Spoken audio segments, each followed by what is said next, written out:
আল্লাহ রাব্বুল আলামিন বলেন লাকুম দীনুকুম ওয়ালিয়াদিন।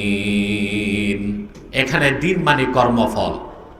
যেমন আরবিতে বলা হয় কামা তাদিনু তুদান, যেমন কর্ম তেমন ফল। As you sow you reap. এখানে দিন মানে হচ্ছে কর্মফল। আমাদের দেশে রাজনীতির নামে যারা জনগণকে ধোঁকা দিয়া বোকা বানাতে চায়, তারা এই আয়াতের অপব্যাখ্যা করে বলে আল্লাহ বলছেন ধর্মনিরপেক্ষতার কথা, ধর্ম যার যার। কোথায় বলছেন? বলে আল্লাহ বলছেন লাকুম দীনুকুম ওয়ালিয়াদিন।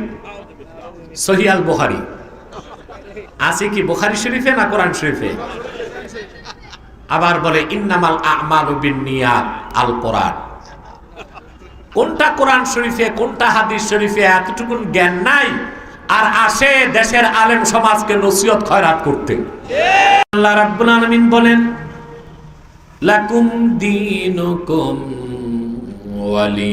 ওয়ালিয়াদিন। এখানে দিন মানে